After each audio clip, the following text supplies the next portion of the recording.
Cassie Ventura is moving forward. After Sean Diddy Combs was sentenced to 50 months in prison for 2 counts of transportation to engage in prostitution on October 3rd, his ex reacts to U.S. District Judge Aaron Subramanian's decision in a statement from her lawyers. It looks like Cassie will not be enjoying that $30 million payout in peace because the story took a turn that almost nobody saw coming. According to new court updates, she is reportedly avoiding being served with a lawsuit that ties directly back to the same freak-off allegations that pulled Diddy into the spotlight earlier this year. And this is not a rumor floating around social media. Court documents say investigators tried to reach her 9 different times at her listed address and still came up empty. Now the judge is stepping in, the attorneys are shifting strategy, and Cassie might be in a situation that could cost her a serious portion of that settlement money. The attorneys tell E! News, while nothing can undo the trauma caused by Combs, the sentence imposed today recognizes the impact of the serious offenses he committed. They add, "We are confident that with the support of her family and friends, Ms. Ventura will continue healing, knowing that her bravery and fortitude have been an inspiration to so many." When the original settlement news came out, $20 million from Diddy and another $10 million from the hotel where that infamous back and forth happened, it was obvious that someone else was going to come after her. Cassie and Diddy were connected for almost a decade, and the things both of them were reportedly doing behind closed doors created a long list of people who felt they were mistreated or taken advantage of. One of those people was a male escort named Clayton Howard, who publicly announced months ago that he intended to sue Cassie. At the time, it sounded like just another attention-grabbing headline. Now it has turned into a very real legal threat that is finally catching up to her. When Clayton first filed the lawsuit, he explained why he believed he had a case. He said Cassie was the one who allegedly flew him out, allegedly paid him, and allegedly pressured him into things he did not want to do. In just 3 days, Diddy will be sentenced for 2 counts of transportation to engage in prostitution. Prosecutors asking him to be sentenced to 11 years in prison. He also claimed she was the one who removed his condom during a freak-off without asking, and that she left him with medical issues as a result. Whether people agree with him or not, those were the allegations under oath. And because Cassie received such a large settlement from Diddy, Clayton argued that she should not be treated differently simply because she is a woman, or because she was also abused by Diddy in other situations. Once the lawsuit started moving, things became complicated. Investigators used property databases, social media searches, field visits, and skip tracing, but they still could not verify where Cassie actually lives. The address on file did not lead anywhere. Neighbors reportedly told investigators they had no idea where she went. The judge eventually reviewed everything and agreed that the usual methods would not work. He approved an order allowing Clayton's lawyers to serve her through alternative means: email, direct messages, and even through her own attorneys. Ventura was in a relationship with Combs on and off from 2007 to 2018.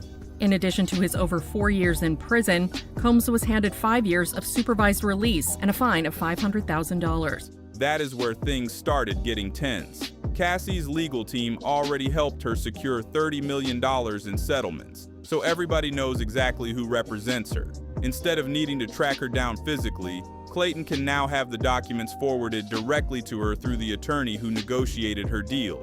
That means Cassie cannot hide behind an unknown location anymore. As long as her attorney receives the lawsuit, the court considers her served. And if she ignores those emails or pretends she never saw them, the judge can rule against her by default, which could put a massive dent in that settlement money she just walked away with.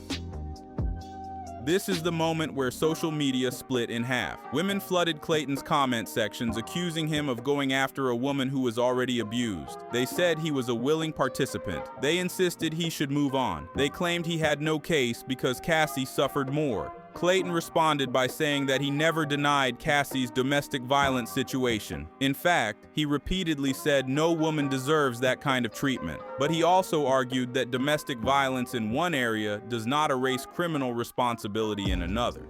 The world witnesses rage in the hotel room attack video, first obtained by CNN's Elizabeth Wagmeister. Combs can be seen grabbing Ventura and throwing her to the ground. According to him, Cassie could be both a victim of physical abuse and someone who mistreated others during those freak-offs. This part of the story made everything even messier. Clayton went online explaining that many women were blindly defending Cassie because they liked her or related to her. He said people ignored the part where he allegedly contracted an STD after she removed his protection without asking. He pointed out that if Cassie deserved to be compensated for the situation she willingly participated in, then he should be able to pursue compensation as well. His point was that victimhood does not cancel out accountability, and whether people agree or disagree, that argument caught fire across social media. Meanwhile, the legal process kept moving. The judge's order clearly stated that investigators exhausted every realistic way of finding Cassie. When a court document says someone cannot be located, that usually means one of two things. The person moved abruptly without updating their records, or they are intentionally avoiding contact.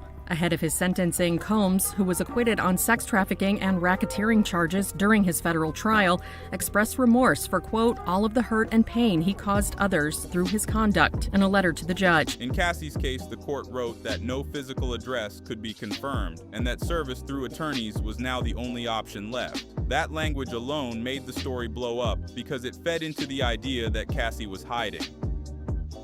Something that people overlook is how serious this situation is. When the court approves alternative service, it is usually because the defendant is either unreachable or avoiding being reached. Once the attorney receives the documents, the clock starts ticking. Cassie will have a set number of days to respond, and if she does not, the court can rule in Clayton's favor automatically. That is why people are saying the $30 million might not be safe. It does not mean she will lose all of it. It simply means the door is open for her to lose some, depending on how the court decides. Another layer to this entire mess is Cassie's own behavior during the relationship with Diddy. Audience members remember the recording where Cassie threatened a man she believed had a private video of her. She told him she would have him killed, and whether or not she meant it literally, hearing her talk like that made people reconsider the idea that she was always powerless. He wrote in the filing, obtained by NBC News October 2nd, I lost my way. I got lost in my journey, lost in the drugs and the excess. My downfall was rooted in my selfishness.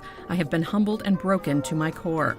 It raised the possibility that she used Diddy's power to intimidate people, the same way Diddy used his power to intimidate her. When people heard Clayton describe her as someone who allegedly pushed certain acts further than even Diddy wanted, it added weight to the idea that Cassie lived in a morally gray space. That does not mean Clayton is right. It does not mean Cassie is lying. It simply shows how complex this situation really is. Domestic violence does not turn someone into a saint. Being abused does not erase the possibility of someone harming others. Cassie could absolutely have been abused by Diddy while also being someone who made her own choices that hurt people. Both can be true, and both can exist in the same story without canceling each other out. The internet struggles with that kind of nuance. People want heroes and villains. They want one person to be all good and the other to be all bad. Fears for the safety of her 3 children. Her pain and trauma relived in an open courtroom. Nightmares and flashbacks every day since.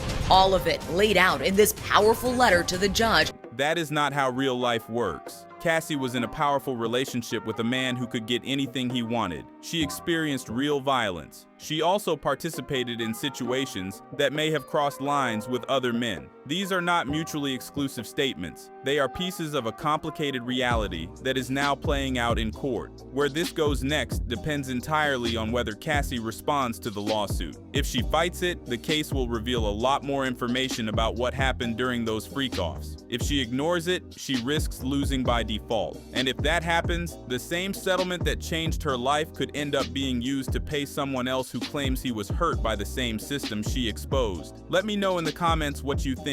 Do you believe Cassie owes this man money? Do you think she was avoiding being served? Or did she simply move quietly and get caught in the middle of a legal technicality? And if you're still watching, check out the video on your screen to see how the entire situation around Diddy's circle keeps getting even stranger. I'll see you there.